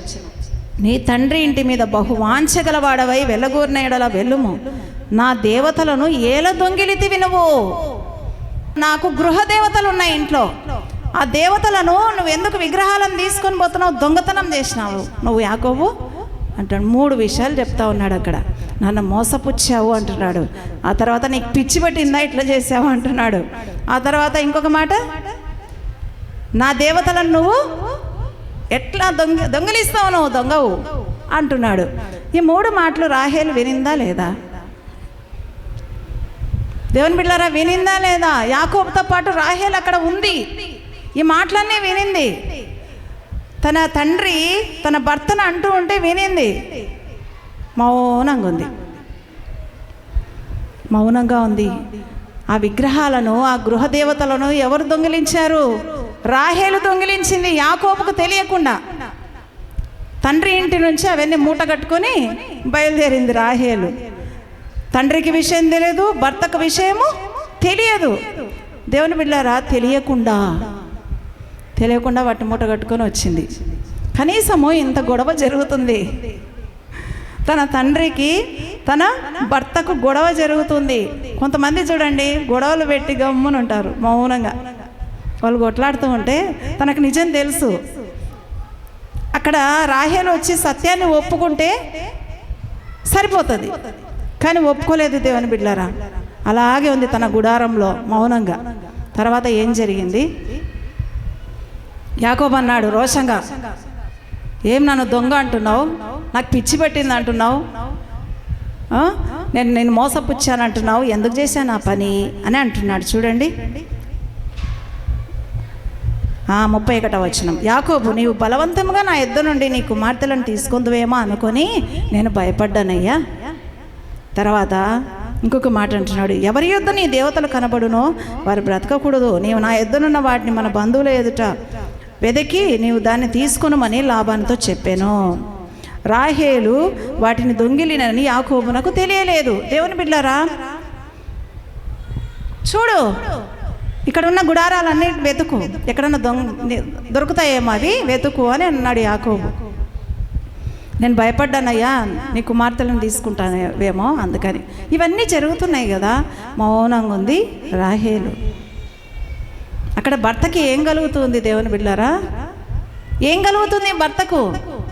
అవమానం కలుగుతూ ఉంది, అయినా కూడా మౌనంగా ఉంది. తర్వాత మరి లాబాను వచ్చాడు, లేయా గుడారంలో తడివి చూశాడు, అక్కడ అన్ని గుడారాలు తడివి చూశాడు. తర్వాత రాహేలు గుడారం కూడా చూశాడు. చూసి వస్తూ ఉన్నాడు లాబాను. విగ్రహాలు దొరకలేదు, గృహదేవతలు దొరకలేదు. అప్పుడు రాహేలు మౌనంగా ఉండొచ్చు కదా. అప్పుడు కూడా అప్పుడు ఏమంటుంది చూడండి, 34వ వచనం. రాహేలు ఆ విగ్రహములను తీసుకొని వంట సామాగ్రిలో పెట్టి వాటి మీద కూర్చుండెను. కాగా లాబాను ఆ గుడారం అందంతటను తడవి చూచినప్పటికీ అవి దొరకలేదు. ఆమె తన తండ్రితో, తమ ఎదుట నేను లేవలేనందున తాము కోపపడకూడదు, నేను కడగానున్నాను. అయ్యా తండ్రి గారు, నేను కడగా ఉన్నానయ్యా, నాకు ఆరోగ్యం సరిగా లేదు, నేను లేవలేనయ్యా. వంట సామాగ్రిలో దాచిపెట్టి విగ్రహాలు వాటిపైన కూర్చొని నేను లేవలేకున్నానయ్యా. అసలు తండ్రి అడగలేదు, రాహేల్ నీ దగ్గర ఉన్నాయా, నువ్వు తీసుకున్నావా విగ్రహాలని తండ్రి అడిగాడా? రాహేల్ను అడగలేదు. అడగకుండానే అబద్ధం, అడగకుండానే అబద్ధం. కొంతమంది చూడండి, ఒకటి అడిగితే ఒక అబద్ధం చెప్పేస్తారు. వాళ్ళు ఇంకా ఏం చేయలేక ఆ సమయంలో మనం ఒక విషయం అడిగింటాము, కానీ వాళ్ళు అబద్ధం ఆడేస్తారు. ఈ విషయం చూసినప్పుడు నాకు చాలా ఆశ్చర్యం వేసింది. నిజంగా అబద్ధం ఆడాల్సినటువంటి విషయం అయితే కాదు అక్కడ. ఈ విధంగా మరి అనింది. ఆ తర్వాత వెళ్ళిపోయినారు. విగ్రహాలు అయితే దొరకలేదు, తండ్రికి అప్పచెప్పలేదు. దేవుని బిడ్డలారా, ఇక్కడ ఒక విషయం గమనించాలి మనం. భర్త అయినటువంటి యాకోబు రాహేల్ని ఎంతగా ప్రేమించాడు దేవుని బిడ్డలారా? ఎంతగా ప్రేమించాడు? ఎన్ని సంవత్సరాలు కొలువు చేశాడు రాహేలు కోసం? ఎన్ని సంవత్సరాలు చేశాడు కొలువు? 14 సంవత్సరాలు చేశాడు. ఊడిగం చేశాడు, జీతం లేకుండా. తన మామ అయిన లాబాన్ దగ్గర 14 సంవత్సరాలు గొర్రెలు కాశాడు. ఎవరి కోసం? రాహేలు కోసం. అక్కడ వాక్యంలో చూస్తే యాకోబు రాహేలును బహుగా ప్రేమించెను. ఎంతగా ప్రేమించాడండి? బహుగా ప్రేమించెను. చాలా ఎక్కువ ప్రేమించాడండి. ఎక్కువగా భర్త ప్రేమించినప్పుడు రాహేలు భర్తను ఏ విధంగా ప్రేమించాలి? ఎక్కువగా ప్రేమించిన భర్తకు ఏ విధంగా ఉండాలి? యథార్థంగా ఉండాలి. అన్ని విషయాలు భర్తకు చెప్పాలి. చెప్పలేకపోయిందండి రాహేలు. యథార్థంగా లేకపోయింది. అదేవిధంగా భర్తకు అవమానం కలుగుతున్నా కూడా, భర్తకు అవమానం, దొంగ అంటున్నాడు. ఎవరన్నా చూడండి, మన నాన్న వాళ్ళు మన భర్తను ఏమన్నా అంటే ఒప్పుకుంటారా? మీ భర్తలను ఏమన్నా అంటే మీ నాన్న వాళ్ళు ఒప్పుకుంటారమ్మా? కొట్లాడతారు. మా ఆయన ఇంత మాట అన్నావు, నేను ఇంటికే రానుపో అంటారు. ఎంతో రోషంగా ఉంటారు. రాహేలు ఎంతగా ప్రేమించబడింది కదా, అంతగా అవమానపరచబడుతున్నాడు తన తండ్రి ద్వారా. దొంగతనం చేసినావు నువ్వు అంటున్నాడు. దొంగ, పిచ్చి పట్టింది అంటున్నాడు. మోసం చేసేవే, మోసగా నువ్వే అంటున్నాడు. కొంచెం కూడా ప్రేమ లేదండి రాహేలుకు భర్త పైన. విగ్రహాలు దాచిపెట్టుకొని ఉంది. అయ్యా విగ్రహాలు ఇవి చూడయ్యా యాకోబు, నేను తీసుకొని వచ్చాను నా తండ్రి ఇంటి నుంచి. నిన్ను అంటున్నాడు, అనరాని మాటలు అంటున్నాడు అయ్యా అని ఒప్పుకునింటే సరిపోయేది కదా. రాహేల్లో యథార్థత లేదు, సత్యము లేదు దేవుని బిడ్డారా, ప్రేమ లేదు. మన కోసం యేసయ్య ప్రాణం పెట్టాడా దేవుని బిడ్డారా? మన కోసం యేసయ్య ప్రాణం పెట్టాడా? ప్రాణం పెట్టినంతగా మనల్ని ప్రేమించాడా? మన సృష్టికర్త అయిన వాడు మనకు భర్త అయి ఉన్నాడు దేవుని బిడ్డారా. మన భర్తకు అవమానం కలగజేస్తున్నామా మనము? మనల్ని బట్టి మన భర్త యొక్క నామము దూషించబడుతుందా? సృష్టికర్త అయిన దేవాది దేవుడు మన జీవితాలను బట్టి అవమానపరచబడుతూ ఉన్నాడా? ఒకసారి ఆలోచన చేయండి దేవుని బిడ్డారా. 14 సంవత్సరాలు మాత్రమే కొలువు చేసేంతగా ప్రేమించాడు యాకోబు రాహేలును. కానీ మనకు మన దేవుడు ప్రాణం పెట్టినంతగా ప్రేమ చూపాడు. దేవుని బిడ్డలారా, ఎంతమంది దేవునికి మహిమకరంగా జీవిస్తున్నాము, ఎంతమంది దేవునికి అవమానం తెస్తూ ఉన్నారు మన మాటల ద్వారా, మన చూపుల ద్వారా, మన వేషధారణ ద్వారా, మన ప్రవర్తన ద్వారా, మన యొక్క అవిశ్వాస జీవితాల ద్వారా. రాహేలు విగ్రహాలు దాచిపెట్టుకున్నట్టుగా చాలామంది విగ్రహాలు దాచిపెట్టుకుంటున్నారండి. దేవాదేవుడు మన కోసం ప్రాణం పెడితే విగ్రహాలు అంటే దేవునికి అయిష్టమైనటువంటి లక్షణాలు, దేవునికి అయిష్టమైనటువంటి పాపము హృదయంలో దాచిపెట్టుకొని ఉంటున్నారు. వాటిని తీసివేసుకోలేకపోతున్నారు విగ్రహాలని. రాహేలు దాచిపెట్టినట్టుగా ఎవరైనా హృదయంలో విగ్రహాలు దాచిపెట్టుకున్నారా? విగ్రహాలంటే దేవుని కంటే ఎక్కువగా ప్రేమించేవి, దేవునికి అయిష్టమైనవి. ఒక విశ్వాసి కావచ్చు, నువ్వు క్రీస్తు రక్తంలో కడగబడి ఉండొచ్చు, దేవుని బిడ్డ. దేవునికి అయిష్టమైనవి నీ హృదయంలో గూడు కట్టుకొని ఉన్నావేమో, దాచిపెట్టుకుని ఉన్నావేమో, బయటకు ఎవరికి కనపడలేడం లేదవి. ఒకసారి ఆలోచన చేసుకో. దేవుడు మన కోసం ప్రాణం పెట్టాడు. రాహేల్లాగా మనం ఉండకూడదని దేవుడు కోరుతూ ఉన్నాడు. మన జీవితాల ద్వారా దేవునికి మహిమ రావాలి, దేవునికి అవమానం రాకూడదు. మనల్ని చూపెట్టి, వేలు చూపెట్టి ఆమె చర్చికి పోతుంది కదా, ఆమె రక్షణ పొందింది కదా, పాపాలను ఒప్పుకుంది కదా, మళ్ళీ పాప జీవితంలో మళ్ళీ వెళ్ళిపోతుందే. ఆమె జీవితం సరిగా లేదే, ఏ యేసయ్యను నమ్ముకునింది అని ఎవ్వరు కూడా అనకూడదు. దేవుని బిడ్డలారా, మన ద్వారా దేవునికి అవమానం రాకూడదు. జీవితాలను సరిచేసుకోవాలని దేవుడు కోరుతున్నాడు. రాహేలు యొక్క జీవితం ఏమైపోయిందంటే దేవుని బిడ్డలారా, ఆమెకు గొప్ప ధన్యత ఏది అంటే అప్పటి కాలంలో తమ పితరుల సమాధిలో పాతి పెట్టబడడం. లేయా చనిపోయినప్పుడు తన పితరుల సమాధిలో పాతి పెట్టబడింది. కానీ రాహేలు పితరుల సమాధిలో పాతి పెట్టబడే ధన్యత కోల్పోయింది. ఎఫ్రాతా మార్గ మధ్యంలో వస్తూ ఉంటే చనిపోయింది రాహేలు. అక్కడే పాతి పెట్టేసినారు. ఒక విలువ అంటూ లేదు రాహేలు జీవితానికి. దేవుని బిడ్డలారా, కుమారుని కనింది, చనిపోయింది. ఒకసారి ఆలోచన చేయండి దేవుని బిడ్డలారా, ఉదయాన్నే పరిశీలన చేసుకోండి. ఈ ఆత్మీయమైన మాటలు, ఈ వాక్య భాగం చదువుతున్నప్పుడు దేవుడు నాకు అనుగ్రహించినవి. నిజంగా ఆ విగ్రహాలు దాచిపెట్టుకున్నారేమో, దేవునికి ఇష్టమైనటువంటి ఏవైనా ఉన్నాయేమో హృదయంలో. పాపం అట్లే గూడు కట్టుకొని ఉందేమో, నువ్వు రక్షింపబడి వస్తున్నా కూడా మందిరానికి. వాటన్నిటి కూడా వదిలిపెట్టాలని దేవుడు కోరుతున్నాడు. కొంతమంది ఎంతగా మరి మందిరానికి వస్తున్నా కూడా అబద్ధాలు మానరు, యథార్థత ఉండదు వారి జీవితాల్లో. ఇవే విగ్రహాలు దేవుని బిడ్డలారా. అబద్ధాలు ఆడే జీవితమే ఒక విగ్రహం. అబద్ధాలు ఆడే జీవితాన్ని వదిలిపెట్టుకోవాలని దేవుడు కోరుతున్నాడు. నీ జీవితము ఆశీర్వదించబడాలి దేవుని బిడ్డలారా. ఇంకొక స్త్రీ ఉంది దేవుని బిడ్డలారా, న్యాయాధిపతి అయినటువంటి సంసోను యొక్క భార్య. వీరిద్దరికి వివాహం జరిగింది. వివాహం జరిగిన తర్వాత ఏం జరిగిందంటే సంసోను విందు చేశాడు. అప్పటి కాలంలో పెళ్లి కుమార్తె ఇంటి దగ్గర వివాహం అయిన తర్వాత విందు జరపడం ఆనవాయితీ. విందు జరిగింది. ఆ విందు జరిగిన చోటికి కొంతమంది స్నేహితులను తీసుకొని వచ్చారు. మరి సంసోను భార్య తరపున కొంతమంది బంధువులను తీసుకొచ్చారు. అప్పుడు సంసోను అన్నాడు, ఒక విప్పుడు కథ వేస్తాను, దాని భావం మీరు చెప్తారా అన్నాడు. విప్పుడు కథ వేశాడు. దాని భావము చెప్పాలి నాకు. ఎన్ని దినాల్లో? 7 దినాల్లో. 7 దినాల్లోగా మీరు నాకు చెప్పాలి. చెప్తే మీరు చెప్పినారనుకోండి, నేను 30 దుస్తుల బట్టలు, 30 దుస్తుల నార బట్టలు అవి ఇస్తాను అని కొంత బహుమానం ప్రకటించాడు. లేకపోతే మీరు చెప్పలేకపోతే మీరు చెప్తే నేను వాటిని మీకు ఇస్తాను. మీరు చెప్తే ఒకవేళ రివర్స్గా అనమాట, ఒకవేళ వాళ్ళు చెప్పలేకపోతే వాళ్ళే తెచ్చి ఇవ్వాలి నాకు, సంసోనికి. ఆ విధంగా విప్పుడు కథ వేశాడు. 7 దినాలు మరి గడిచిపోతూ ఉన్నాయి దేవుని పిల్లలు. ఆ 7 దినాలు ఏడుస్తూనే ఉంది. ఎవరు? సంసోను యొక్క భార్య ఏడుస్తుంది. అక్కడ ఒక మాట అంటుంది చూడండి, చాలా ఆశ్చర్యం వేసింది నాకు ఆ మాట. న్యాయాధిపతుల గ్రంథము 14వ అధ్యాయము 16వ వచనం చదువుకుందాం. కాబట్టి సంసోను భార్య అతని పాదముల యొద్ద పడి ఏడ్చుచు నీవు నన్ను ద్వేషించితివి గాని ప్రేమింపలేదు.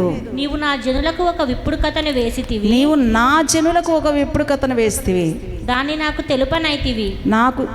నాకు తెలుపవైతివి అనగా అతడు చాలమా.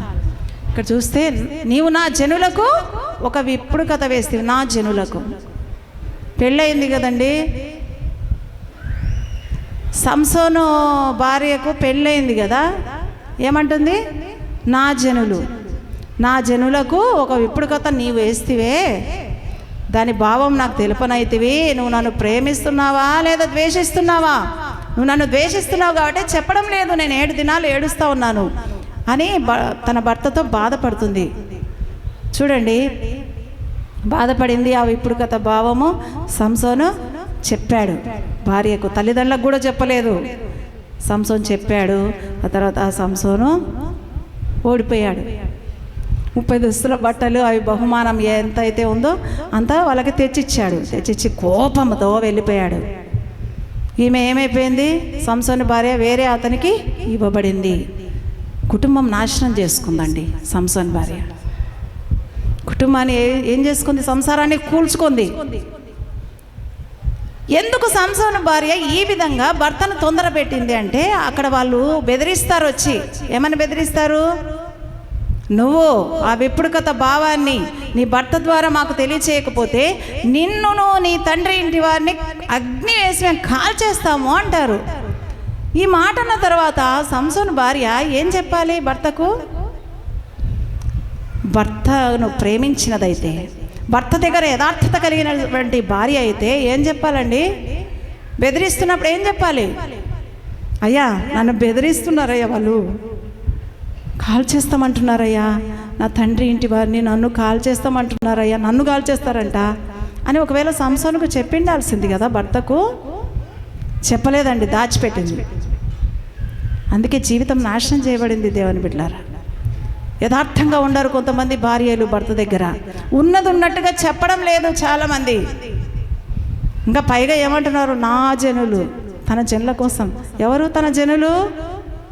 మెట్టినింటికి వచ్చిన తర్వాత ఎవరు తన జనులు? భర్త తరపున వాళ్ళు తన జనులు అనుకోవాలి. ఈమెలో ఏముంది చూడండి, పుట్టింటోళ్ళే తన జనులు అంట. కొంతమంది అట్లా కూడా ప్రవర్తించే వాళ్ళు ఉంటారు దేవుని బిడ్డలారా. పుట్టింటోళ్ళకి అన్ని విషయాలు చెప్తారు, వాళ్ళే తన జనులు అనుకుంటారు మెట్టినింట్లో ఉండి కూడా. ఇది చాలా ఘోరమైనటువంటి విషయం దేవుని బిడ్డలారా. భర్త దగ్గరికి వచ్చిన తర్వాత భర్త యొక్క జనులే తన జనులు. రూత్ అందుకే నీ జనమే నా జనము, నీ దేవుడే నా దేవుడు. అటువంటి మనసును కలిగి ఉండాలి దేవుని బిడ్డలారా. భర్తల దగ్గర యథార్థత కలిగి ఉండండి. ఏది జరిగినా, కొంతమంది ఏదైనా అపాయం ఉందనుకోండి, ఒక స్త్రీ నా దగ్గరకు వచ్చింది దేవుని బిడ్డలారా, ఒక స్త్రీ నా దగ్గరకు వచ్చింది, రక్షింపబడి వచ్చి ఏడుస్తూ ఉంది. ఎందుకు ఏడుస్తూ ఉంది తెలుసా దేవుని బిడ్డలారా? అమ్మా, నేను గత కాలంలో పాపం చేశాను, ఒక వ్యక్తితో పాపం చేశాను, కానీ రక్షణ పొందిన తర్వాత కూడా ఆ వ్యక్తి నన్ను బలవంతం చేస్తూ ఉన్నాడు, తిరిగి పాత జీవితంలోనికి రమ్మని నన్ను బెదిరిస్తూ ఉన్నాడు అని చెప్తే నేను ఒక మాట అన్నా, నీ భర్తతో చెప్పలేకపోయినావా అన్న. నీ భర్తతో చెప్పు, ఉన్నది ఉన్నట్టుగా తప్పును ఒప్పుకో, నీ భర్త నీకు సహాయం చేస్తాడు. దేవుని బిడ్డలారా, ఇటువంటి స్త్రీలు ఎంతోమంది ఉన్నారు. భర్తలకు దాచిపెడతారు ప్రతి విషయము. నువ్వు భర్తను ప్రేమించేదానివైతే ప్రతి విషయం భర్తతో చెప్పాలి. సృష్టించినటువంటి దేవాది దేవుడైన ఆ భర్తతో కూడా చెప్పాలి. చాలామంది మనుషులకు చెప్తారు బాధలు, వారికి వచ్చిన కష్టాలు మనుషులకు చెప్పుకొని బాధపడుతూ ఉంటారు దేవుని బిడ్డలారా. సంసోను భార్య ఉన్నది ఉన్నట్టుగా భర్తతో చెప్పలేకపోయింది, తన జీవితాన్ని కూల్చుకునేది, సంసార జీవితం విడిపోయింది దేవుని బిడ్డలారా. యథార్థత కలిగి ఉండడానికి ప్రయత్నం చేద్దాం. సంసోను యొక్క భార్య జీవితంలాగా కాకుండా దేవుని బిడ్డలారా, మరి మన జీవితాలు ఆశీర్వదించబడాలని కుటుంబాన్ని మనం కట్టుకోవాలి, కుటుంబాన్ని కూల్చుకోకూడదు. సత్యాన్ని చెప్దాం.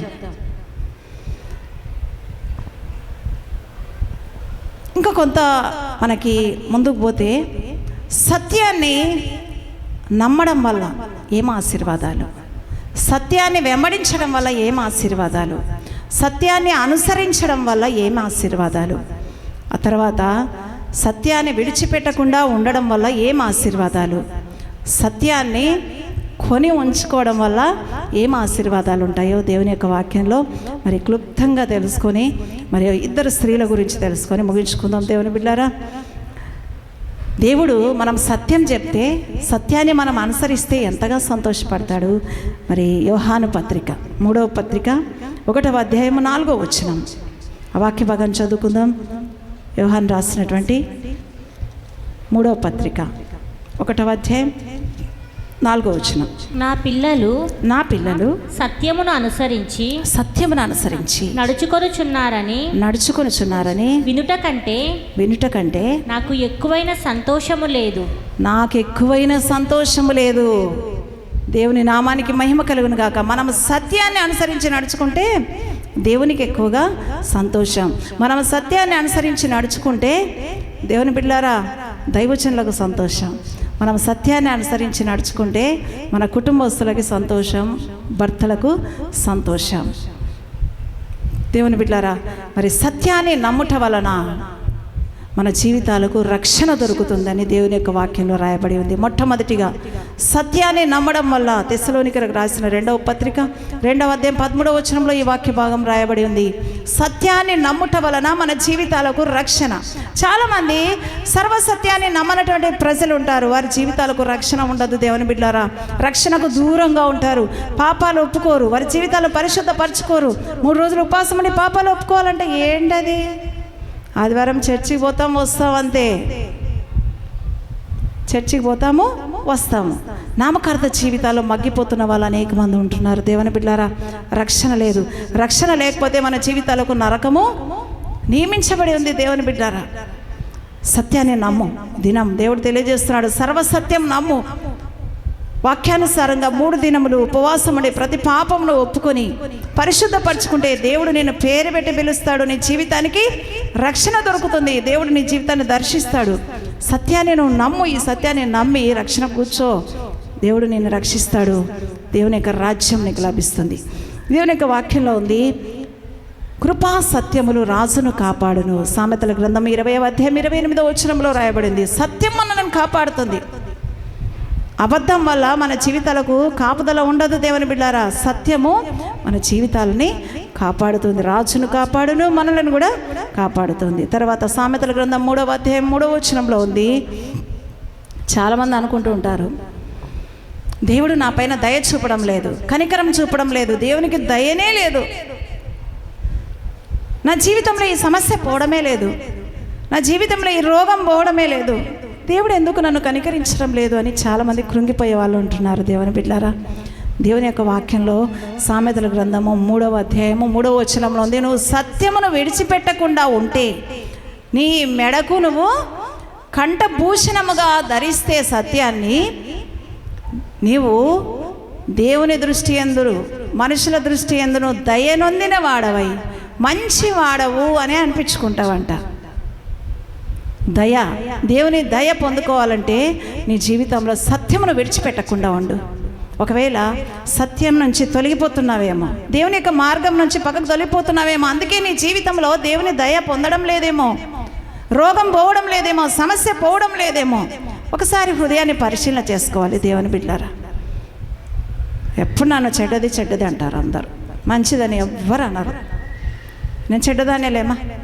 చాలామంది నాతో ఏదైనా చిన్న మాట వచ్చినప్పుడు, ఏమ్మా ఈ పని చేసావా, ఇట్లా ఎందుకు ఈ మాట అన్నావు, ఎందుకు ఈ విధంగా ప్రవర్తించినావు, ఎందుకు ఇట్లా నువ్వు జగడం ఆడినావు అని ఏదైనా అడిగినాను అనుకోండి, వాళ్ళు అంటారు, అంతేలేమ్మా వాళ్ళే మంచోళ్ళు, నేను చెడ్డదాన్ని, నన్ను ఎవరు మంచోళ్ళు అన్నారు, నేను చెడ్డదాన్నేలే అని నిష్ఠూరంగా మాట్లాడే వాళ్ళు ఉంటారు.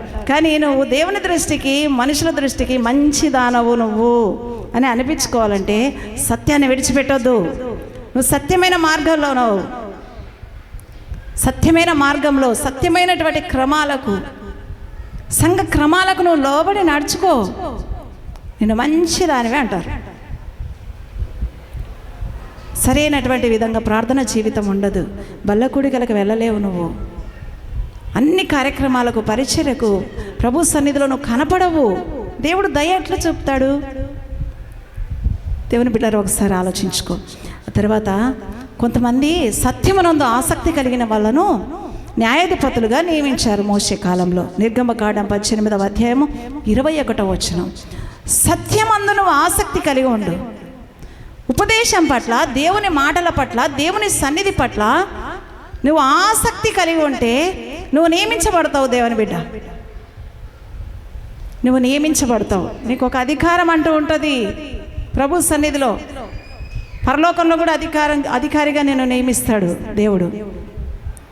అదేవిధంగా సత్యాన్ని కొని ఉంచుకో, అప్పుడు నీకు ఆశీర్వాదం. సారేపతులో అనేటువంటి గ్రామంలో ఒక విధవరాలు ఉంది దేవుని బిడ్డలారా.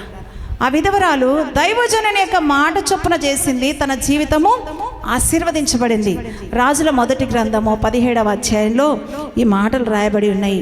దేవుని బిడ్డలారా, దైవజనుని యొక్క మాట అంటే దేవుని యొక్క వాక్యం, సత్యము కొని ఉంచుకుంది అంటే దేవుని యొక్క మాట ప్రకారం ఆమె నడిచింది.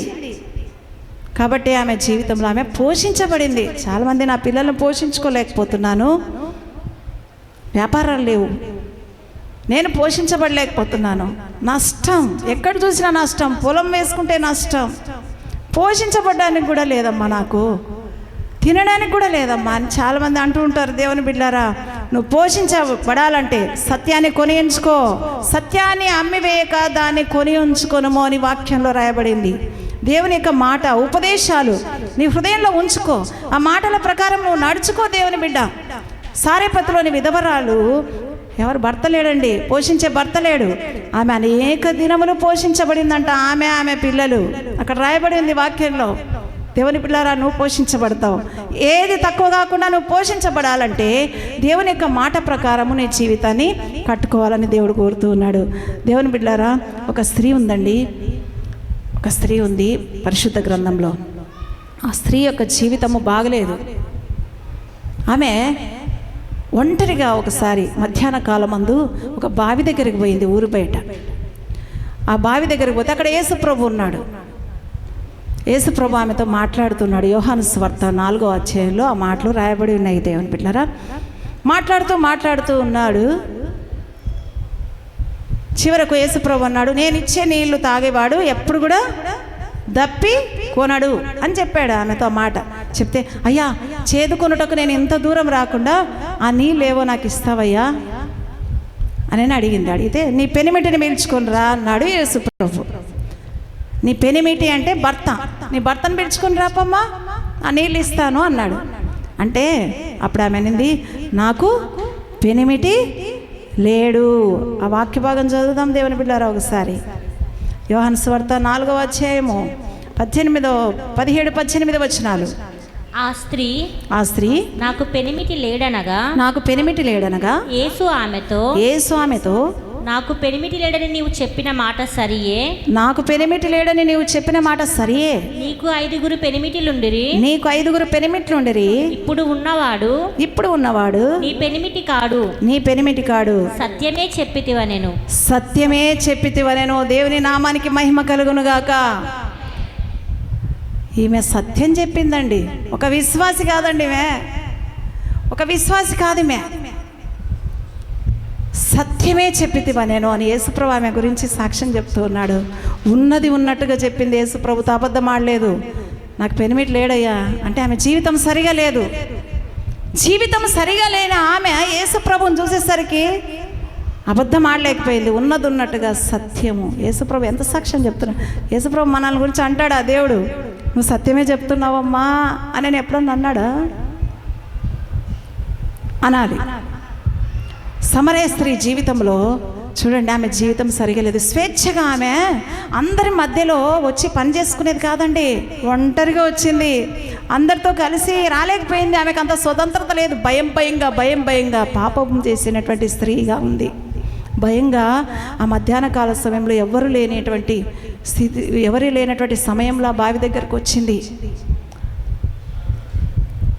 సత్యం చెప్పింది.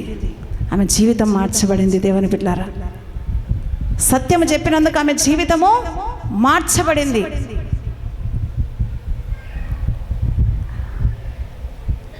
స్వతంత్రురాలైందండి. పాప జీవితం నుంచి విడుదల పొందుకొని స్వతంత్రురాలుగా చేయబడింది. సత్యము మిమ్మల్ని స్వతంత్రులుగా చేయను అని యోహాను సువార్త 8వ అధ్యాయం 32వ వచనంలో రాయబడింది. సత్యము మిమ్మల్ని స్వతంత్రులుగా చేయను అని ఉంది. నిజంగా ఈమె సత్యము చెప్పినందుకే తన జీవితంలో పాపం నుంచి విడుదల పొందుకుంది, స్వతంత్రురాలైంది.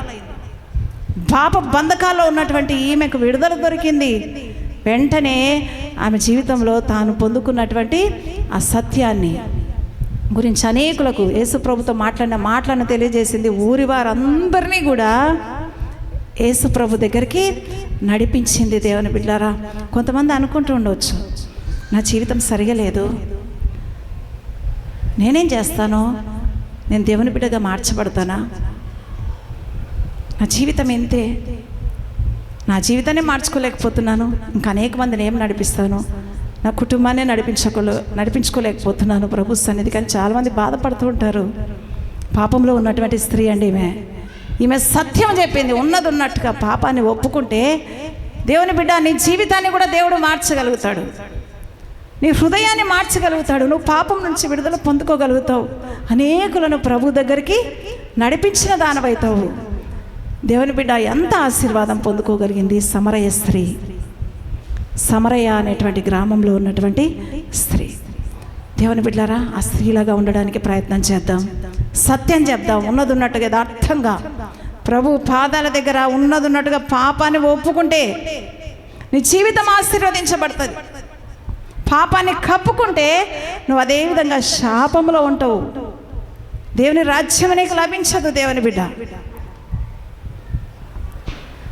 తర్వాత ఒక చిన్న కథ చెప్పి ముగిస్తాను. దేవుని బిడ్డలారా, ఒకానొక ఊరిలో పాప జీవితంలో ఉన్నటువంటి ఇద్దరు స్త్రీలు ఉన్నారు. పాప జీవితంలో ఉన్నటువంటి స్త్రీలకు పేరు ఏంటంటే వేశ్యలు. ఇద్దరు వేశ్యలు ఉన్నారు. దేవుని బిడ్డలారా, మరి ఈ యొక్క సంఘటన రాజుల మొదటి గ్రంథం 3వ అధ్యాయము 16వ వచనం నుంచి 27వ వచనం వరకు రాయబడింది. ఆ ఇద్దరు వేశ్యలు ఒక ఇంటిలోనే ఉన్నారంట. అక్కడ రాయబడింది, మీరు వినండి, ఇంటికి వెళ్ళి చదువుకోండి. ఒక ఇంటిలోనే ఉన్నారంట. వీళ్ళలో మొదటి స్త్రీ ఒక బిడ్డను కనిందంట. ఆ తర్వాత అక్కడ రాయబడి ఉంది, అది 3 దినాల తర్వాత ఇంకొక స్త్రీ ఇంకొక బిడ్డను కనింది.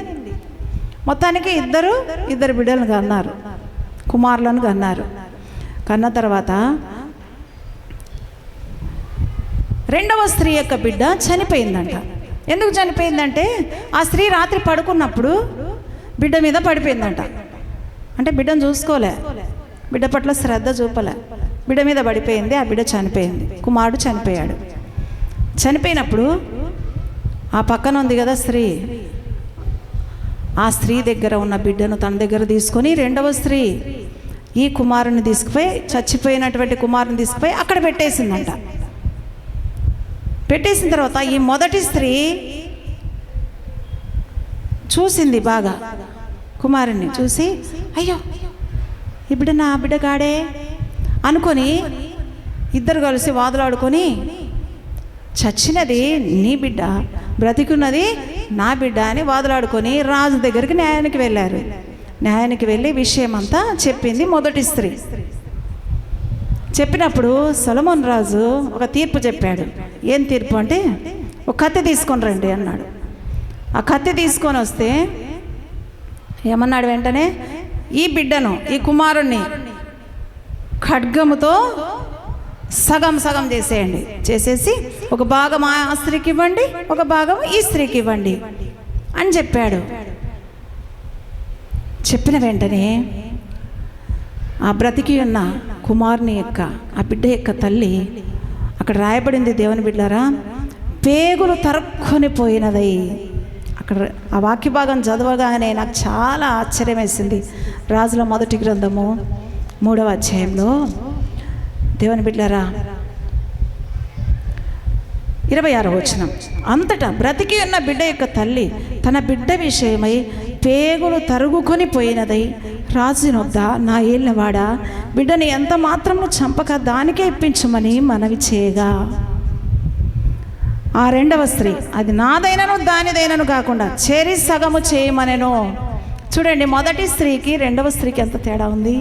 బ్రతికి ఉన్న బిడ్డ యొక్క తల్లి, అయ్యా ఆ బిడ్డను ఏమాత్రం చంపొద్దయ్యా, దానికే ఇప్పించు, నా పక్కన ఉన్న స్త్రీకి ఆమెకే ఇప్పించు. పేగులు తరుక్కొని పోయినదై, పేగులు తెంచుకొని పుట్టాడు బిడ్డ అంటారు చూడండి. పేగులు తరుక్కొని పోయినదై ఆ మాట రాజుతో చెప్పింది. ఆ రెండవ స్త్రీ ఏమంటుంది? నాదైనను దానిదైనను కాకుండా బిడ్డను చెరిసగం చేసేయండి అయ్యా అనింది. దీన్ని బట్టి రాజు తీర్పు చెప్పాడండి. ఏం తీర్పు చెప్పాడు? ఆ మొదటి స్త్రీకే ఈ బిడ్డని ఇచ్చేయండి అని చెప్పాడు. దేవుని నామానికి మహిమ కలుగును గాక. సత్యము ఉన్నది ఉన్నట్టుగా చెప్పింది మొదటి స్త్రీ. సత్యము అసత్యము ఒక ఇంట్లో ఉన్నాయి.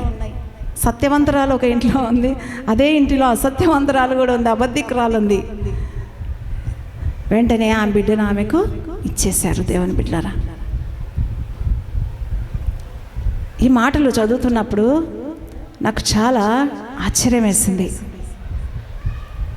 వీళ్ళిద్దరూ న్యాయం కోసం ఎక్కడికి వెళ్ళారు? రాజు దగ్గరికి వెళ్ళారు. ఎవరి కోసం వెళ్ళారు? బిడ్డ కోసం వెళ్ళారు. కుమారుడు అక్కడ ఉంటే పుట్టినవాడు అని ఉంది అక్కడ. కుమారుని కోసం వెళ్ళాడు. నిజంగా మనకి ఏదైనా సమస్య వచ్చిందనుకోండి, మనం ఎక్కడికి వెళ్ళాలి? దేవుని బిడ్డలారా, రారాజు అయినటువంటి దేవుని దగ్గరికి వెళ్ళాలి. మన సమస్య వాళ్ళ చేత వీళ్ళ చేత గొడవ పడినారనుకోండి, వెళ్తారు. పంచాయతీలే, ఇంకా ఊరి పెద్దలు అంటారు, గ్రామ పెద్దలు అంటారు, అక్కడ పోతారు, స్టేషన్లోకి పోతారు, ఎక్కడంటే ఎక్కడ పోతారు. రారాజు అయినటువంటి దేవుని దగ్గరికి మనం న్యాయం కోసం పోతే, సత్యాన్ని ఉన్నట్టుగా మనం చెప్తే, మన పక్షంగా దేవుడు కార్యం చేస్తాడు, మనకు విజయాన్ని అనుగ్రహిస్తాడు. దేవుని నామానికి మహిమ కలుగును గాక. ఈ సత్యవంతురాలు ఏం చేసిందండి? ఇంకొక విషయం ఏంటంటే, ఈ సత్యవంతురాలు ఏం చేసింది? బిడ్డ కోసం పేగులు తరుక్కొని పోయినదై. ఏ బిడ్డ కోసం? దొంగిలించబడిన బిడ్డ కోసం. ఆ పక్కనున్న స్త్రీ ఈ బిడ్డను దొంగిలించింది, తెలియకుండా తీసుకొని పోయింది. దొంగిలించబడినటువంటి అసత్యవంతురాలైనటువంటి మరి ఆమె చేతిలో ఉన్న ఆ బిడ్డ కోసం పేగులు తరుక్కొని పోయినదై దుఃఖపడుతుంది మొదటి స్త్రీ. దేవుని బిడ్డలారా, మన బిడ్డలు ఎంతోమంది దొంగిలించబడుతున్నారు. మనకు తెలియకుండా పాపంలోకి వెళ్ళిపోతున్నారు. మనకు తెలియకుండా అబద్ధికుడు అయినటువంటి సాతాను చేతిలోకి వెళ్ళిపోతున్నారు. పేగులు దరుక్కొని పోతున్నాయా నీకు? కన్న తల్లిగా నీకు పేగులు దరుక్కొని పోతున్నాయా లేదా? ఒక సెల్ ఫోన్ ఇచ్చి రూమ్లో కూర్చోబెడుతున్నావు. బిడ్డ యొక్క పరిస్థితి ఏంటి అని ఆలోచించే తల్లులు కూడా లేరండి ఈ కాలంలో. బిడ్డ యొక్క పరిస్థితి ఎట్లా ఉంది?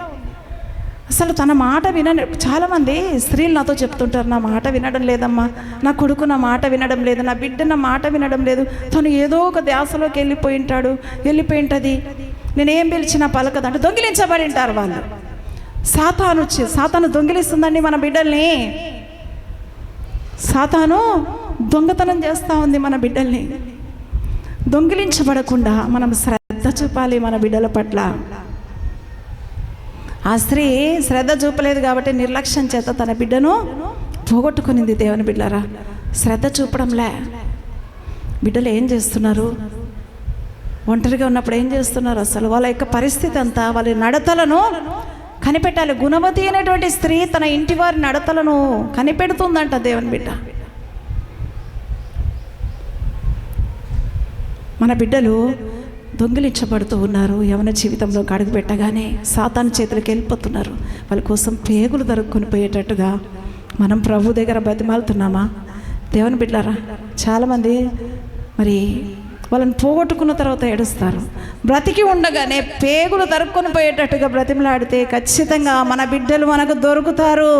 దేవుని నామానికి మహిమ కలుగును గాక. మన బిడ్డలు మన చేతికి అప్పచెప్పబడతారు. ఈ మొదటి స్త్రీకి తన బిడ్డ అప్పచెప్పబడింది, విజయాన్ని పొందుకుంది, సత్యం చెప్పిందండి, అబద్ధం ఆడలేదు ఆ స్త్రీ. దేవుని బిడ్డ, సత్యము విజయాన్ని ఇస్తుంది. సత్యము విజయాన్ని ఇస్తుంది. దేవుని బిడ్డలారా, ఒకసారి ఆలోచన చేద్దాం. సత్యము స్వతంత్రురాలుగా చేసింది సమరయ స్త్రీని. సత్యము చెప్పినందుకు, ఉన్నట్టుగా చెప్పినందుకు ఈ స్త్రీ దొంగిలించబడిన తన బిడ్డను తిరిగి పొందుకోగలిగింది. ఒకసారి ఆలోచన చేద్దాం. ప్రభు సన్నిధిలో నిజంగా సత్యమును అనుసరించి మనం నడుచుకుంటున్నామా? సత్యము నీకు వినిపించబడుతుంది, సత్యము నమ్మలేకపోతున్నావేమో బిడ్డ. ఎంతో కాలంగా సర్వసత్యం నీకు తెలియజేయబడుతుంది. రక్షణ పొందు బిడ్డ, పాపాలు ఒప్పుకో అని దేవుడు వినిపిస్తూ ఉన్నాడు ఈ మాటలు. కానీ చాలామంది రక్షణకు సిద్ధపడడం లేదండి. సత్యాన్ని నమ్మడం లేదేమో నువ్వు. సత్యాన్ని నమ్మాలని, సత్యం నమ్మితేనే నీ జీవితానికి ఆశీర్వాదము, రక్షణ అని దేవుడు తెలియజేస్తూ ఉన్నాడు. మోకరించి ఒకసారి తీర్మానం చేసుకుందాం.